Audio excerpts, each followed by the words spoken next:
What truly makes an action count? I mean, is it just going through the motions or is there something, deeper going on? Today, we're diving deep into Salah, the Islamic prayer, and specifically asking what makes it actually accepted. Not just done, but accepted by the divine. Our mission here is to really unpack the difference between a prayer being, let's say, valid according to the rules, and one that's truly accepted by Allah and, actually benefits you spiritually. We got some great sources to guide us: Qur'an, Hadith, and insights from scholars like Al-Ghazali and Ibn al-Qayyim. Think of this as your shortcut to getting a solid grasp on this without getting lost in all the details. Okay, so let's unpack this fascinating distinction between a prayer that's valid and one that's truly accepted. It's a nuance that your sources really drill down into, and it's where it gets really interesting. Salah is just so central to the faith, isn't it? It's the second pillar. A direct line again and again to God. Your sources, like the Quran, make this incredibly clear. Verily, the prayer is enjoined on the believers at fixed hours. And also, seek help through steadfastness and the contact prayers. Salat. It's described as difficult, sure, but not for the reverent. It's fundamental support. It really is. Yeah. And scholars, they often talk about Salah as the soul of religion. They stress how vital it is for purifying the soul, building that God consciousness, even fostering love for others. It's completely non-negotiable. Even in tough situations like war, the prayer is adapted, not abandoned. That says a lot about its importance, doesn't it? Definitely. So we have this absolutely central act. But you mentioned something critical, that the difference between valid and accepted. Can you break that down a bit for us? Like, for someone praying every day, what's the real difference? Why does it matter? Yeah, that's exactly where we need to start. Think of validity, or siha, as meeting the baseline requirements. It's like, did you follow the external rules? Check all the boxes. If your prayer is valid, you've technically fulfilled the obligation. If it's invalid, maybe you missed a step, you just have to do it again. Simple. Okay, so that's validity. Right, but acceptance, or qabul, that's a whole different level. Yeah. This is about divine approval, spiritual reward. Does the prayer actually change you? Now, a prayer has to be valid first, obviously, but acceptance, that depends on your inner state, your sincerity, your focus. And here's the kicker. A prayer can be perfectly valid on the outside, but still not be accepted by Allah because of what's going on inside. Yeah. That's the crucial part we're exploring. Got it. So let's build this from the ground up. What are the absolute basics, the external conditions, the shurut al-salah, for a prayer to even be considered valid? The sources mention foundational things first. You need to be Muslim, you need to be sane, and you need to have reached puberty. These are like the non-negotiables for the prayer to be required and valid for you. Exactly. Those are the absolute prerequisites. And purity seems huge. The sources talk about ritual purity needing wudu, the ablution for minor impurities, and ghusl, the full bath, for major ones. Absolutely essential. Without the right purification, the prayer is just, invalid. Doesn't count legally. And it's not just ritual purity, is it? No, there's also nijasa, physical filth. Your body, your clothes, even the spot where you pray, they all have to be clean from things like urine, blood, and so on. And, this outward cleanliness, it really reflects an inner desire for spiritual purity, too. It connects the physical act to a deeper intention. Makes sense. Modesty is another condition mentioned covering the ara. The general guidelines are navel to knees for men, and for women, basically the whole body except face and hands. It's about respect, right? Standing before God. Yes, respect and humility. And timing. The Quran says prayers are at fixed times, and there's a hadith about the best deed being prayer offered early in its fixed time. And this is where things get serious regarding acceptance, even if performed later. Some scholars directly link delaying prayer without a valid reason to the marks of hypocrisy. There's a really strong hadith describing a prayer delayed carelessly. It says it's covered in darkness, thrown back in the face of the person, and the prayer itself supposedly curses the person. Wow, that's intense. So timing isn't just about validity, it hints at acceptance too. It strongly suggests potential rejection, yes. Okay, what else? Facing the Qibla, the Kaaba in Mecca, that seems straightforward. It is, and it's powerful. That shared direction fosters unity, everyone facing the same point. And then the internal starting point. Intention, or niyyah. The sources say it's a mental act, a conscious decision to pray for Allah alone, not something you need to say out loud. The Prophet's words are so clear. Deeds are only by intentions. You get what you intended. Right. And this is where niyyah bridges into something even deeper, which is ikhlas, or pure sincerity. While niyyah makes the prayer valid, it's the ikhlas within that intention that's absolutely key for acceptance. Without that pure motive, just for Allah, the prayer can become just an empty ritual, a performance without spirit. Okay, so those are the external conditions, the prerequisites. Now let's move inside the prayer itself. The internal components, the pillars, arkan al-salah. These are the actual actions, right? Like standing, if you're able. Yes, yeah. And then the opening takbir, saying Allahu Akbar, which cuts you off from worldly stuff. Correct. It marks the formal beginning. And reciting Surah Al-Fatiha in every single rak'ah, every unit, the Prophet said, no prayer without it. Absolutely critical. It's the heart of the recitation. Then the bowing, ruku, and coming up from it, Mm-hmm. followed by the 2 prostrations, sujud, on 7 specific parts of the body, and sitting between them. Yes, all essential physical components. And the sequence matters, right? You can't just mix them up. No, intentionally changing the prescribed order invalidates the prayer. But woven into all these movements is something called tumanina, tranquility. What exactly is that, it sounds like? Not rushing? Being calm in each position. That's exactly it. Calmness, composure, stillness. Pausing properly in each posture when standing after bowing, when sitting between prostrations, not just sort of bobbing up and down. Yeah, you see that sometimes, people almost bouncing through the movements. Right, and that lack of tumanina is a huge problem. There's the famous hadith of the badly praying man. Mm-hmm. The Prophet, peace be upon him, watched someone pray very quickly, and he told him again and again, go back and pray, for you have not prayed. He actually said he hadn't prayed just because he rushed. Yes, because he lacked tumanina.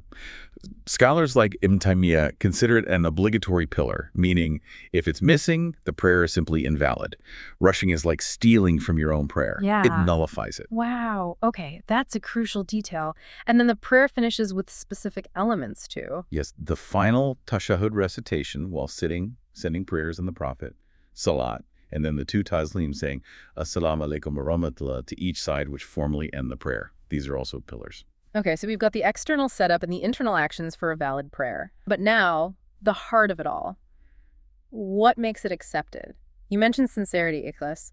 The sources seem to put this above almost everything else internally. The Qur'an says people were commanded only to worship Allah with sincere devotion. True devotion is due to Allah alone. It's the absolute foundation for acceptance. Remember that hadith again. Deeds are only by intentions. Your inner why is everything. And this is where the sources get really serious. There's that powerful story about a scholar, a martyr, and a generous person, all seemingly doing great deeds. Right. But they end up in hellfire. Why? Because their intention wasn't purely for Allah. They wanted fame, or to be called brave, or generous. They lacked ikhlas. So even if the prayer looked perfect on the outside, if the intention was wrong, it wasn't accepted. Exactly. It's a stark reminder. The why matters just as much, if not more, than the what. No ikhlas, no acceptance, even if technically valid. And tied closely to ikhlas is khushu. Humility, concentration, serenity. The Qur'an praises believers who are humble in their law. Yes. Khushu is often called the soul of the prayer. Without it, the Qur'an suggests prayer can feel like a heavy burden. And there's a concerning hadith where the Prophet warned that khushu would be the first thing lifted from the Muslim community. First thing to go. The first spiritual quality to fade, yes.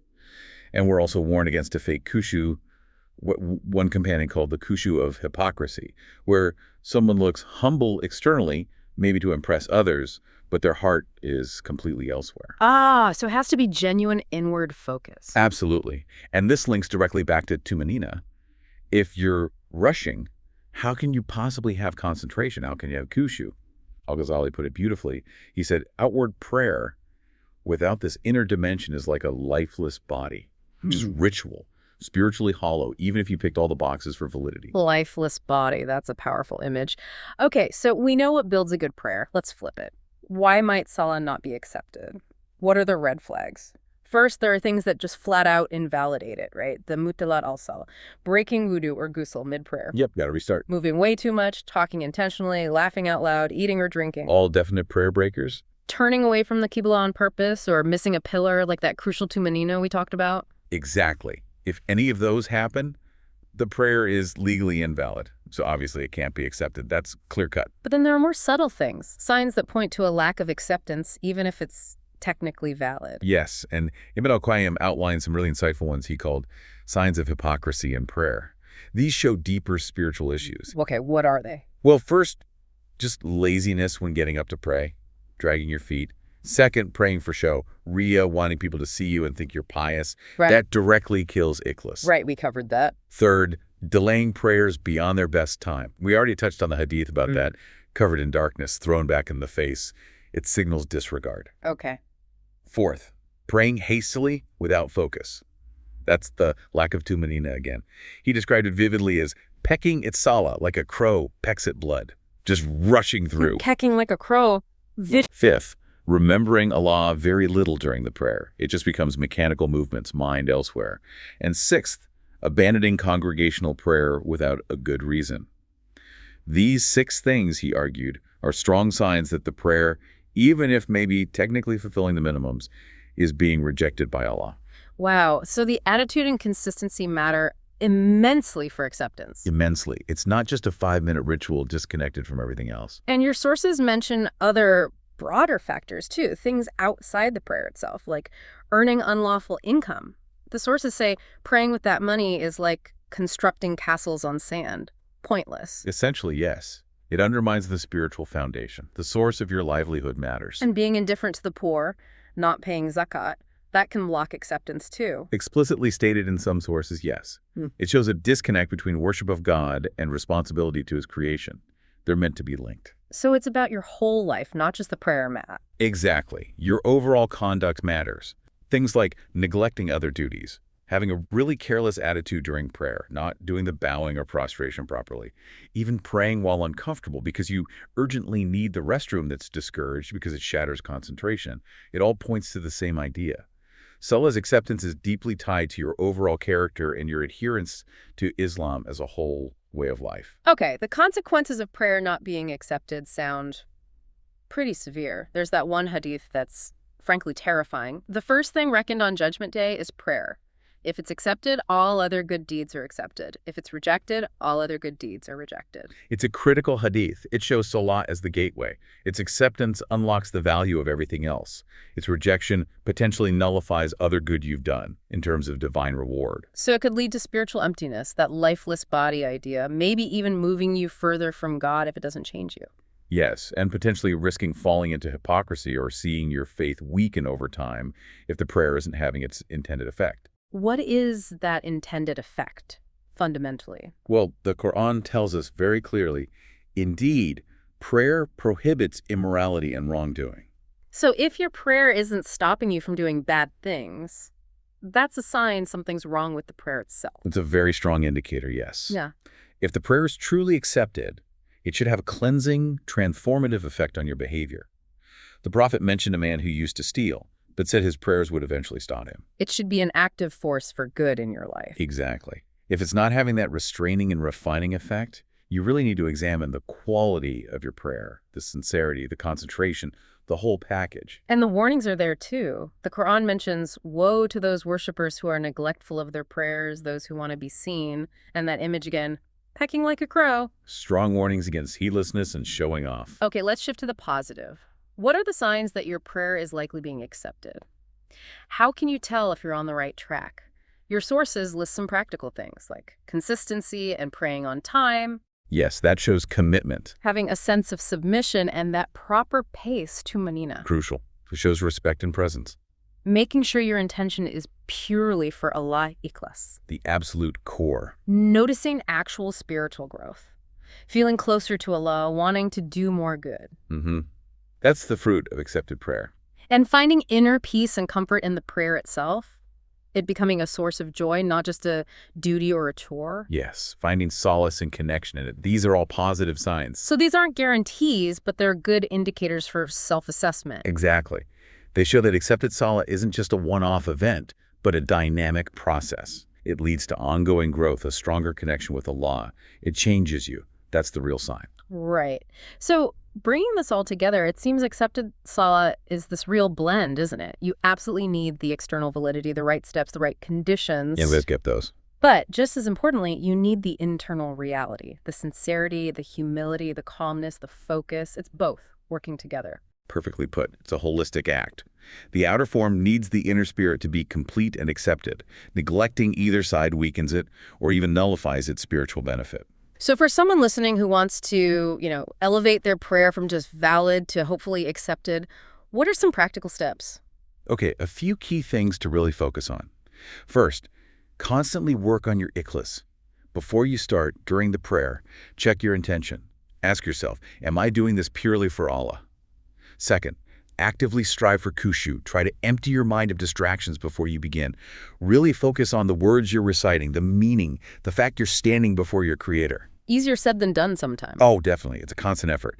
Third, deliberately ensure tumanina. Slow down. Feel each position. Give each part its due time. Don't rush. Consciously resist the urge to hurry. Fourth, reflect on Salah's purpose to connect you with Allah and keep you from wrongdoing. Let that purpose sink in and motivate you to improve your character outside of prayer too. Let it actually change you. Exactly. Fifth, remember the Qur'an links prayer and patience, as sources of help. See your Salah as that source of strength, especially when things are tough. And finally, always keep in mind that connection between your prayer and your overall life. Lawful earnings, fulfilling your responsibilities, being kind, paying zakat, living righteously, truly supports the acceptance of your prayer. It's all connected. That's a great summary of practical advice. So, wrapping up, here's something to think about. What does this all mean for you? Maybe the real measure of your Salah isn't just, did I pray today, but rather, is my prayer changing me? Consider your Salah not just as a ritual you perform, but maybe as a kind of living, breathing barometer of your entire spiritual state.